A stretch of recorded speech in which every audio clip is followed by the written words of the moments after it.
Naples officials have divided the city into zones, with those in the red zone having to evacuate if the threat level rises high enough. Each neighborhood has 2 cantons elsewhere in Italy, which will house people fleeing the disaster.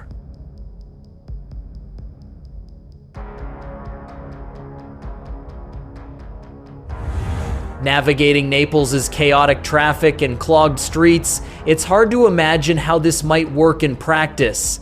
A geologist I spoke to during my trip suggested that, if a warning came, walking to safety might be quicker than trying to drive.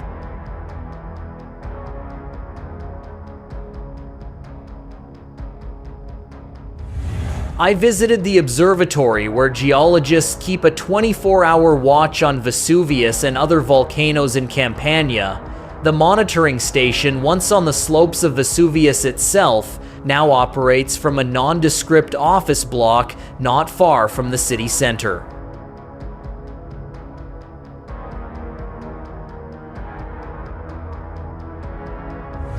Inside, though, it looks like a space mission control room, with screens on 2 walls displaying seismological graphs, maps, and cameras focused on distant gas releases.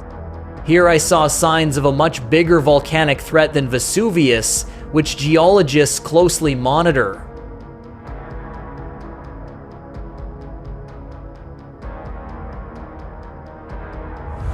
Outside the building, you might not know it was there, but here, on a giant screen, you can see the evidence of it. A map of the city covered in a series of colored dots.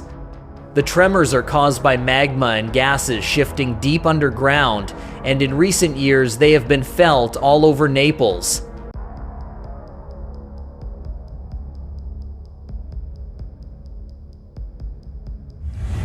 "160 earthquakes have shaken the area. The cause is that beneath the city and most of the bay lies a huge caldera, a kind of volcanic crater that collapsed after a massive eruption thousands of years ago.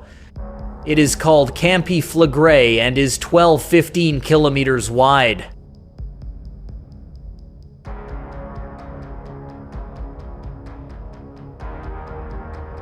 Unlike Vesuvius, it has no visible cone, making it almost invisible daily.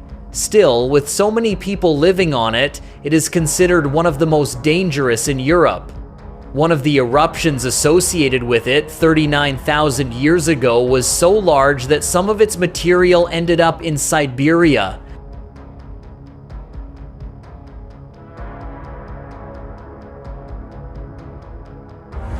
I explored this monster with geologist Vincenzo Mora of the University of Naples Federico II, who lives and works on the volcano inside Naples' red zone.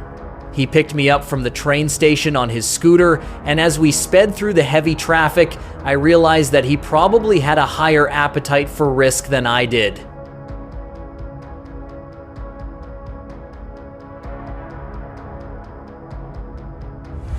People don't realize that we walk on a volcano every day. Inside a volcano, a third of the caldera is underwater, but 2/3 lie beneath people's homes and businesses.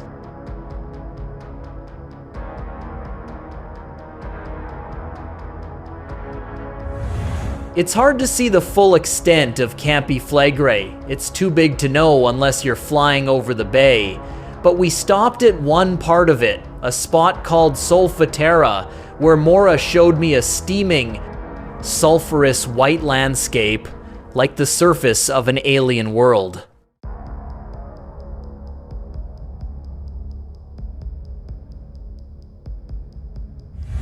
It used to be open to tourists attracted by the sights and smells of its hydrothermal vents.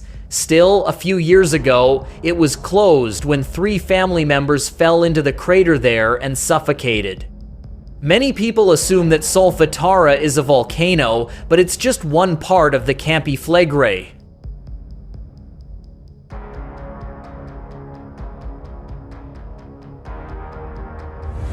Several other sites in the area are also part of the Campi Flegrei, from the Monte Nuovo hill, where an eruption occurred in the 1500s, to the Cave of the Dogs, which was once a spooky tourist attraction due to the dense volcanic CO2 that collects on its floor.